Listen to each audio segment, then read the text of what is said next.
COVID-19 has affected the world in different ways. Since the pandemic started, people were recommended to stay at home and isolate themselves or with the people they live with as long as they can so the virus doesn't spread quickly. However, even if staying at home is the best option to not catch the virus, some people develop mental issues because of isolation. People can be at risk of developing depression and anxiety if they are feeling alone and miserable. Those aren't the only risks that can happen. It's been proved that social isolation and loneliness can affect physical and mental health, as well as cognitive performance, life expectancy, and of course, increased vulnerability for dementia such as Alzheimer's disease. It is known that social interactions are crucial for survival. A sense of loneliness can associate health risks such as suicidal thoughts, anxiety, and depression.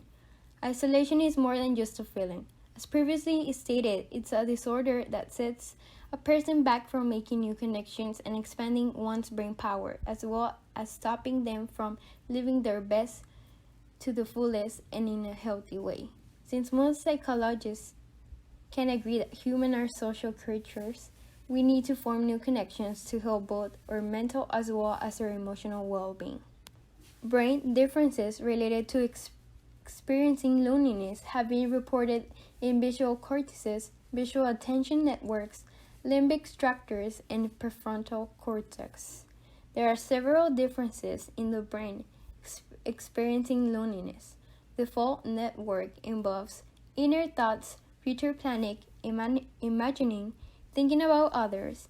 In lonely people, this default network are more strongly wired together, and the gray matter was greater in these individuals. It is also correlated with differences in the fornix, which is a bundle of fibers that carry signals from the hippocampus to the default network, which is lonely individuals. The structure fiber track was better preserved. Isolation affected millions of people in the world differently, and people with mental health issues were more affected. However, apps and websites were used more often for people to not feel alone, to raise awareness and help those in need of support. Better preserve. Simple ways to help to deal with isolation are to keep to a regular schedule, stay active, finding sources of comfort such as meditation or spending time with family and friends. Other people choose to only connect with their close ones via chat, call, and more. In this video, we decided to do a movie night as an activity to see how isolation affects the brain. Since we're still in a pandemic, we choose to stay at home and connect with each other through a website that allowed us to watch a movie at the same time. We strongly thought that an online movie with some friends will help us to not feel alone and have some company enjoying time apart but together at the same time. Hi guys, I'm going to be showing you how to go into Scener today. Scener is basically a website in which you can group FaceTime with friends or family and you can watch a movie together, a movie or a TV show together. Alright, so you're gonna wanna go to your preferred search engine. For me, it's Google. And you're just gonna type in Scener, like so. And usually it should be the first one that comes up.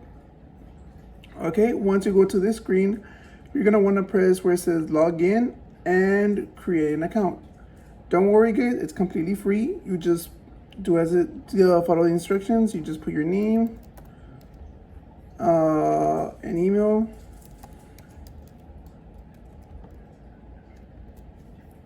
alrighty, and then you just your age. Okay, you're gonna go next, create a username and a password. I'm just gonna do a random one. And just use that for now. And you get to choose if you want to receive emails. For me, I prefer not to, so I go. Okay, so once you create your account, you're gonna wanna go where it says host now to watch a party. Alrighty, and you're gonna press where it says host now.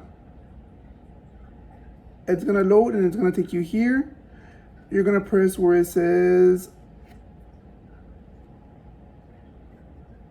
launch party, and it's gonna open up a new window. here you have your where you come out, and the possibilities of the things you can watch together. To share with people, you're gonna want to go where it says down here, and it says share this theater. Copy invite code, and you could just email it to them or text it to them, and they should get it. And once they receive the invite code, they can join your group FaceTime. And that should be about it. Thank you guys. Moreover, movie nights are not the only thing that will help us to not feel isolated during this pandemic. There are several activities that can be done online and connecting with friends.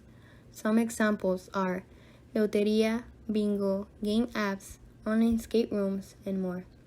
Other activities that do not have to be online and can be at home with family are table games, card games, playing sports in the backyard, exercise, and more.